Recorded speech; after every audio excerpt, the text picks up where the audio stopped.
Hello candidates. In this video, we'll cover the module Portfolio Risk and Return Part 1 for CFA Level 1 2025.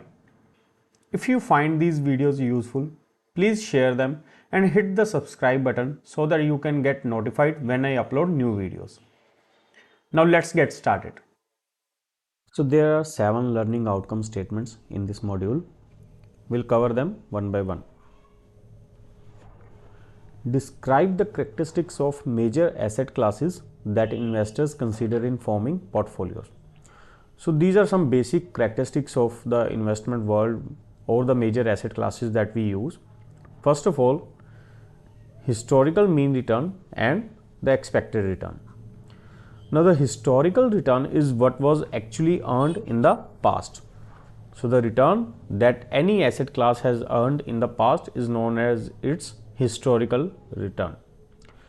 The expected return is what an investor anticipates to earn in the future. That means basically the return that you expect to earn from that asset class is known as its expected return. This is the expected return. Now there is no guarantee that the actual return will be equal to the expected return. For example, for the next year, you expect an asset class to give you a return of 5%, but in actual that asset earned a return of 4%. So this was your expected return, but this was the actual return that you earned on the asset.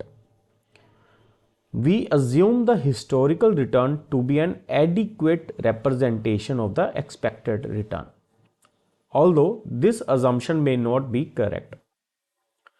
The historical return is often treated as an expected return, but in cases where there is some regime shift or some growth is happening, your expected return could be greater than or lower than the historical return.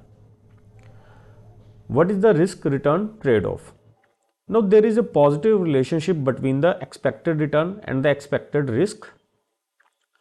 Higher return is not possible to attain over long periods of time without accepting higher risk. So if you want to attain a high return, you will have to accept high risk. Now what is the risk premium? The risk premium is the extra expected return for assuming additional risk. So for example, you have a portfolio at a particular level of risk. Let's say your standard deviation over the last 5 to 7 years is approximately 10%. But now if you want to assume a higher risk, that means there is some stock trading on the market which has a higher risk. To include that stock into your portfolio, you must expect to earn something extra on that stock. That means if you were earning around 12 to 15% with the 10% standard deviation, with the 10% level of risk, so to assume to include any asset that has a risk of, let's say, 15 to 20%, you expect to earn greater than this level. That means you expect to earn at least 25 to 30%. So the difference between these two is your risk premium, the extra expected return for assuming additional risk.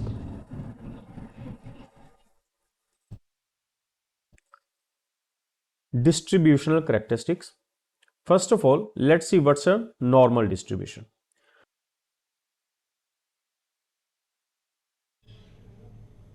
A normal distribution has 3 characteristics. First is the mean and the median of a normal distribution are equal, and it is defined by only 2 parameters: the mean of the distribution and the standard deviation of the distribution. Normal distributions are symmetric around the mean, with 68% observations lying within plus minus 1 standard deviation of the mean, 95% observations within plus minus 2 standard deviations, and 99% observations within plus minus 3 standard deviations. The second one is skewness. Now, what is skewness? Skewness means that the tail on any one side is not symmetrical and it is a bit elongated. For a positively skewed distribution, your mean is greater than the median and your median is greater than the mode. For a symmetrical distribution, all your mean, median and mode are equal. But for a negatively skewed distribution, your mean is less than the median, which is again less than the mode. Next property is kurtosis. Kurtosis means that the population in the tails of the distribution is not what a standard distribution holds. That means for a negative kurtosis distribution, the population in the tails is greater than the normal level. This is the normal level, and the population in the tails is greater than the normal level. That is called a negative kurtosis. And if the population in the middle part is greater than the normal, then it's called a positive kurtosis and it has thinner tails. The population in the tails is lesser than the normal level. There are few market characteristics which also affect the expected risk return. The most important of these is liquidity. Liquidity impacts the bid-ask spread and the price impact of the trade. It is a bigger concern in emerging markets than in developed markets. Explain risk aversion and its implications for portfolio selection. The concept of risk aversion is related to the behavior of individuals under uncertainty. Now, there are three types of investors: risk-seeking investors, risk-neutral investors, and risk-averse investors. Risk-seeking investors are those who love risk. That means, given two options with the same expected return, a risk seeker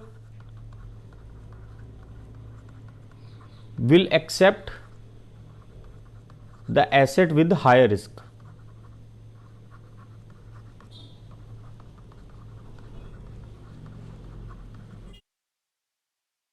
So, a risk seeking investor will accept the asset that gives him a higher risk profile. That means he loves risk, he loves risk taking. A risk neutral investor is such who only considers the expected return to make a decision. He is not concerned with the risk at all, so he only considers the expected return of the assets when taking a decision that which assets to include in his portfolio. Then comes the most important of these, a risk averse investors, which is 99% of the investors are risk averse because they, given two assets with the same expected return, a risk averse investor will always choose the asset with the lower risk. That means he wants a particular compensation for taking higher risk. So that is a risk averse investor. Now, what is risk tolerance? It refers to the amount of risk an individual can tolerate to achieve an investment goal. Now, risk tolerance is negatively related to the risk aversion. A highly risk averse investor will have a lower risk tolerance.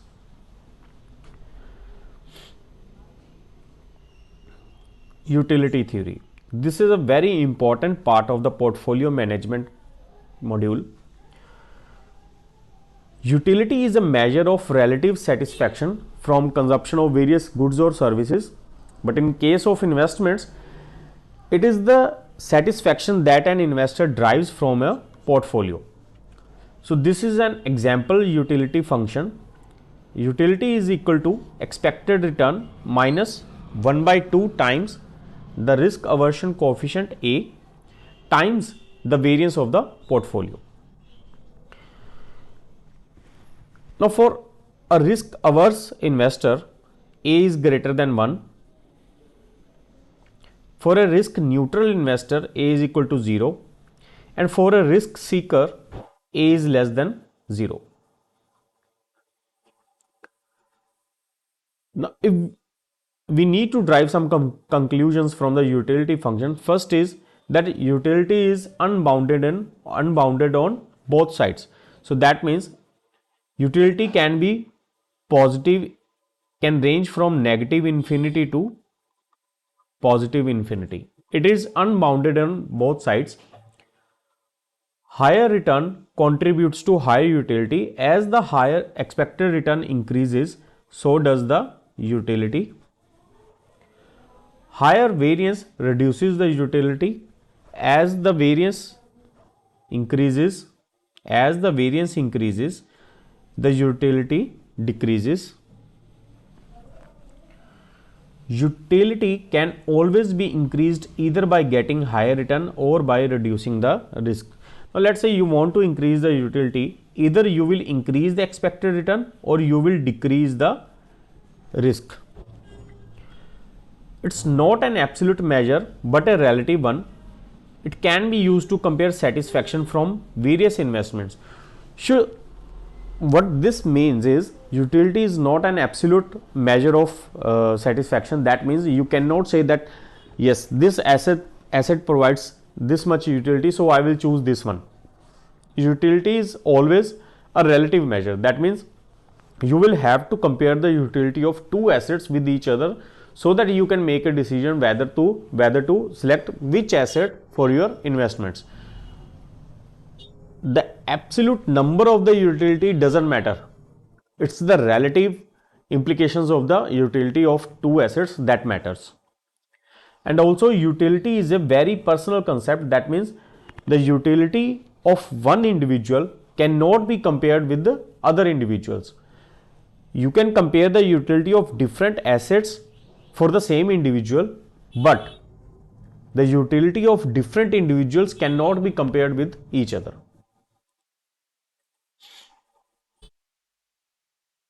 Indifference curves. So what are indifference curves? The indifference curves means that you draw these are basically the utility curves, the indifference curves.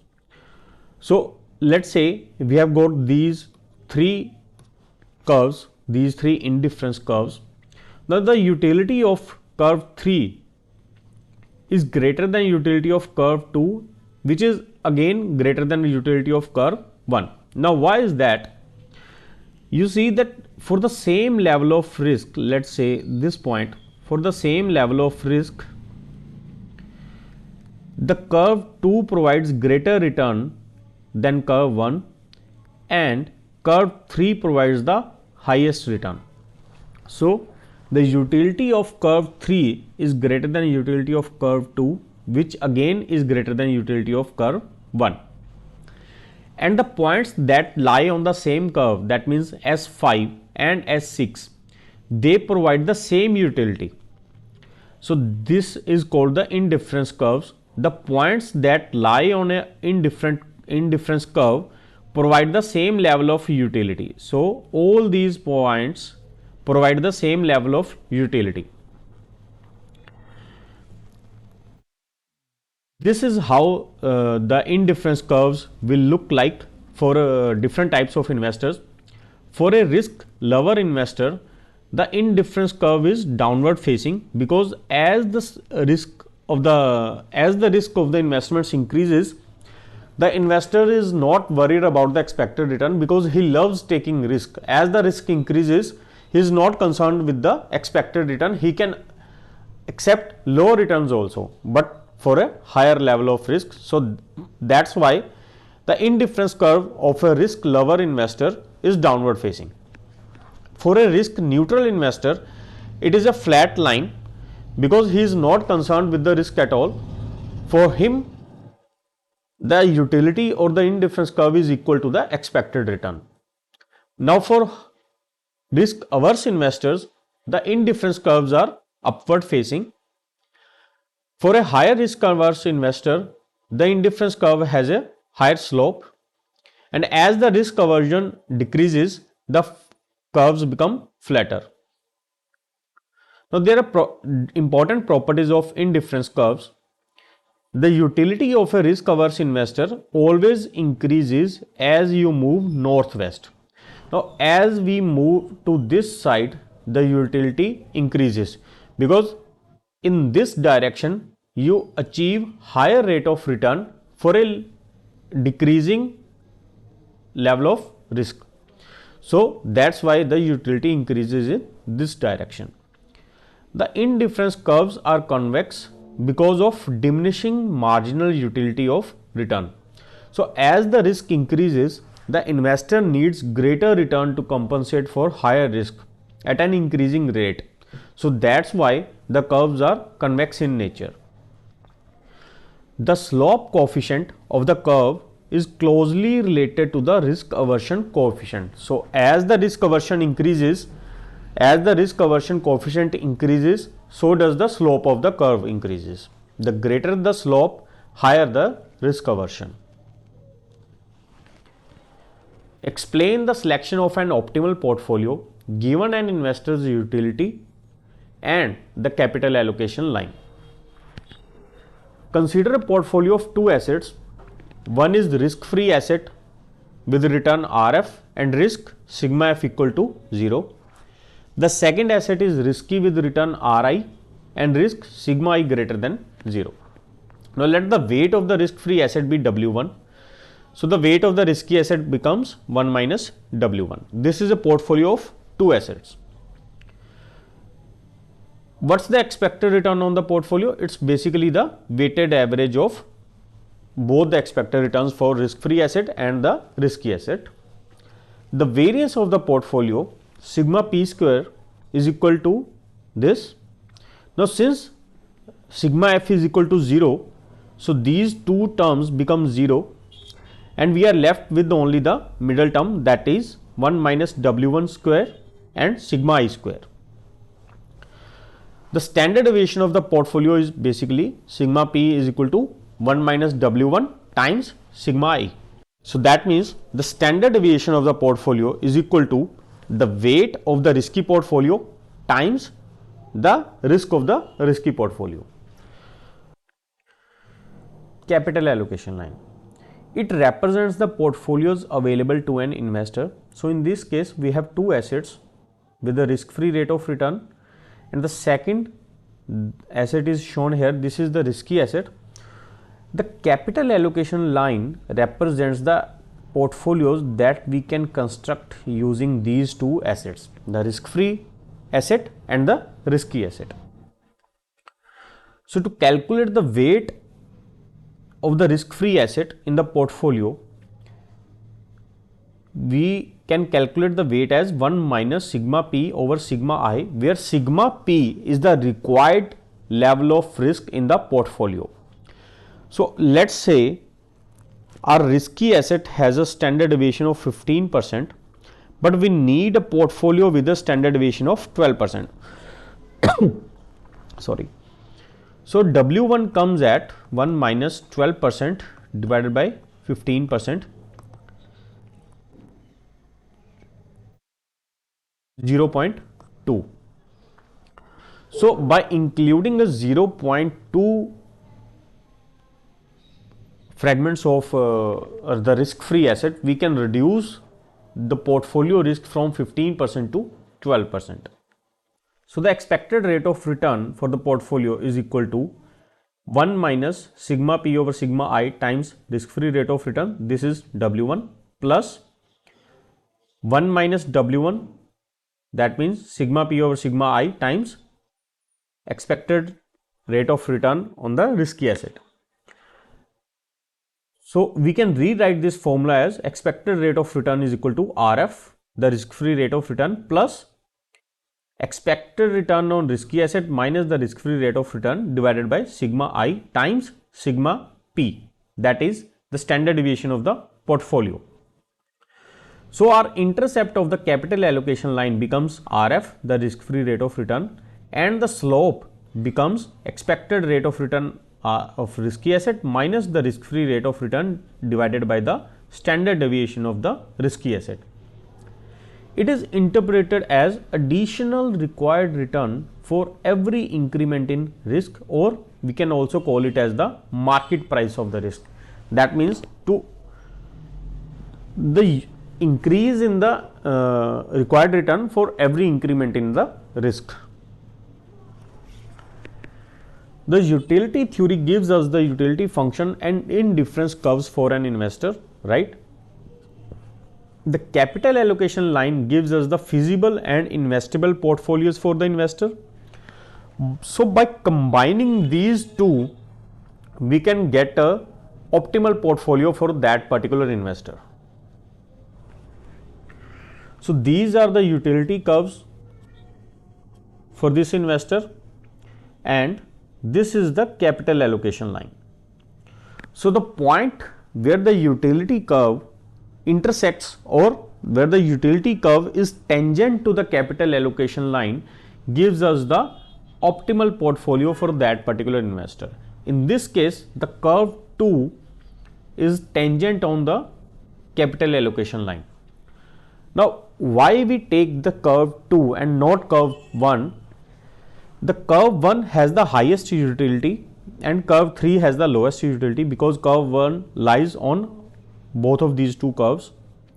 But since the curve 2 lies above the capital allocation line, the points on curve 2 are not attainable with the given assets. So although curve 1 is desired, but it is not possible for us to obtain the utility of curve 1, because the assets that we have on our hand are only feasible with the capital allocation line, with the curve 2 and curve 3. Now point D and E are attainable, that means the points on the curve 3 are attainable, but they provide lower utility than this point, because they lie on the curve that is below the curve 2. Point C is the tangent point of capital allocation line and the curve 2. This point gives the highest utility to the investor as compared to other attainable portfolios. So the point C is the optimal portfolio for the investor.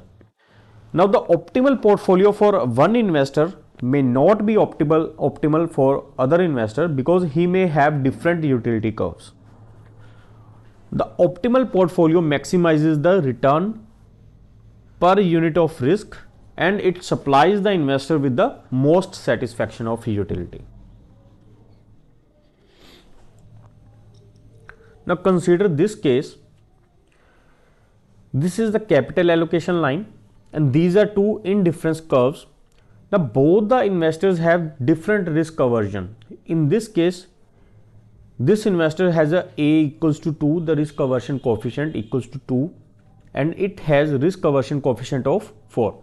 This investor is highly risk averse. So he prefers a portfolio with a lower rate of return and a lower rate of risk.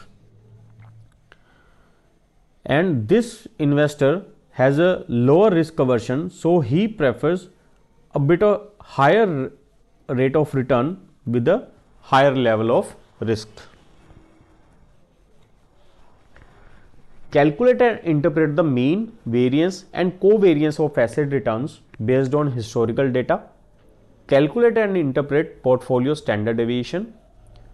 Describe the effect on a portfolio's risk of investing in assets that are less than perfectly correlated. That means this learning outcome statement is concerned with the diversification benefits of the assets. Let's first consider the portfolio of two risky assets. Portfolio return is simply the weighted average return of all the assets. So the portfolio return is equal to W1 R1 plus 1 minus W1 R2. the portfolio risk, the variance of the portfolio is equal to W1 square sigma 1 square plus W2 square sigma 2 square plus 2 times W1 W2 covariance of R1 and R2. The covariance can also be written as covariance of R1 and R2 is equal to the correlation times sigma 1 times sigma 2. So, this formula can be written as this one. So, this is your standard deviation or the risk of the portfolio. Now, for when your correlation is equal to +1, that means the assets are perfectly correlated. That means both the assets move in the same direction in the same proportion.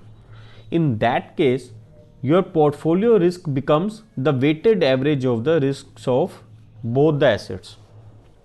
But let's say your correlation is less than +1, that means the assets are not perfectly correlated, they provide some diversification benefits. In that case, your sigma p will be less than the weighted average of both the risks of the portfolio assets. So, in this case, your assets will provide you diversification benefits by lowering your risk for the same expected rate of return. We can generalize this idea for a portfolio of many risky assets. The portfolio return will be the weighted average return on all the portfolios, and your portfolio variance will be equal to the sum of the weighted variances and the cross products of the weights with the covariance.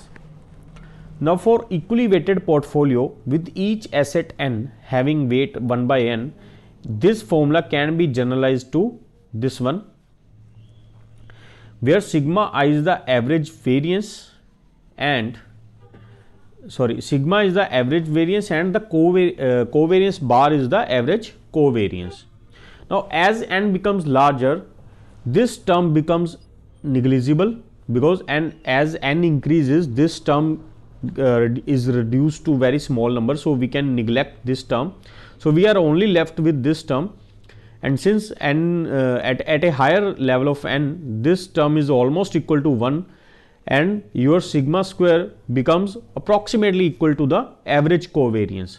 So, that means for a portfolio with large number of assets, covariance among the assets accounts for almost all of the portfolio's risk. What it means, as we increase the number of assets in the portfolio, the individual risks of the assets matter less and less, and the covariance of the assets, that means how the assets are correlated with each other, that's what matters. Describe and interpret the minimum variance and efficient frontiers of risky assets and the global minimum variance portfolio. So, this is the investment opportunity set. All these dots represents the assets with different level of risk and return. All points on the curve and to the right of the curve are attainable by a combination of one or more of the investable assets. When we add new asset class which is not perfectly correlated with the existing asset class, the investment opportunity set will expand further to the northwest, providing a better risk return trade-off.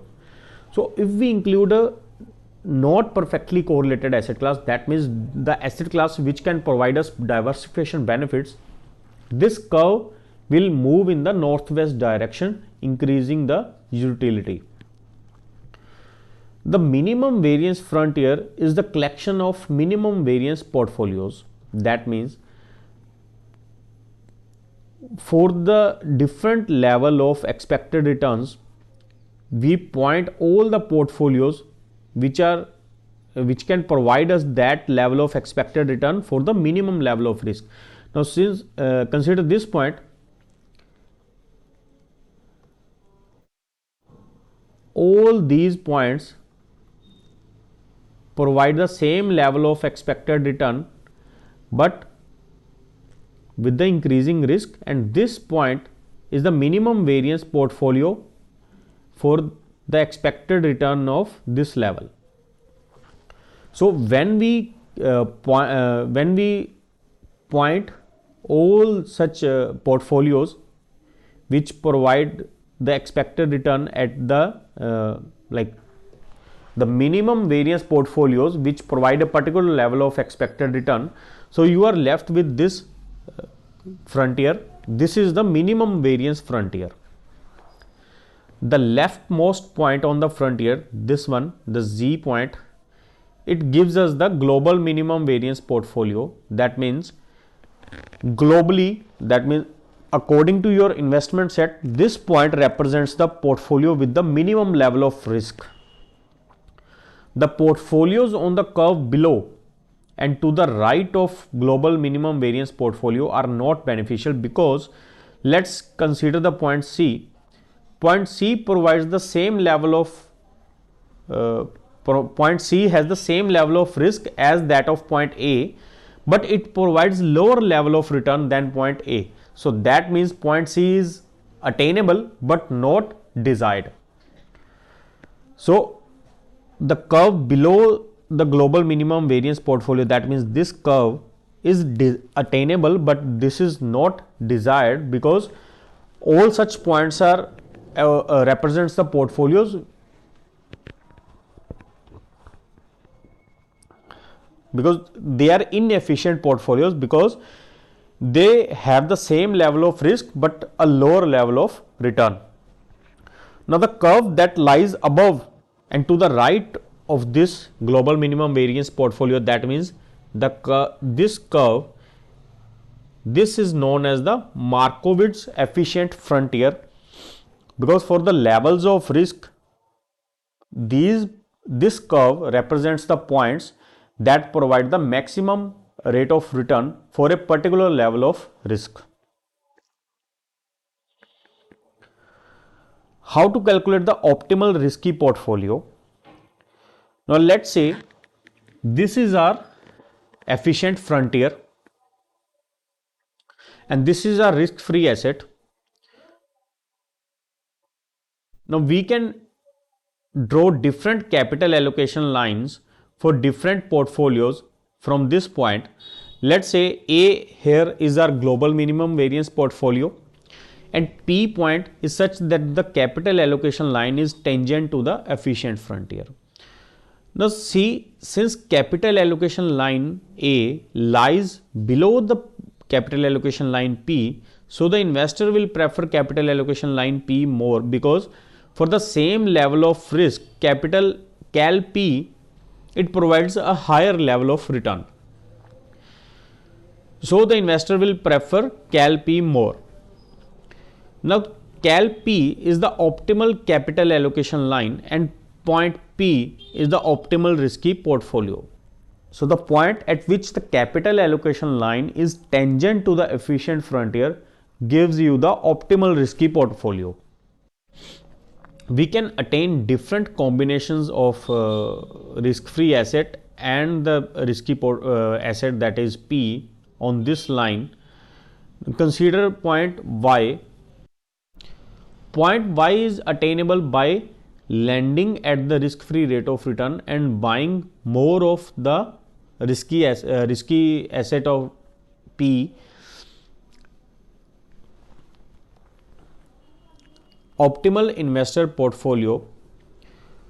This is the efficient frontier, and Cal P here is the capital allocation line that is tangent to the efficient frontier.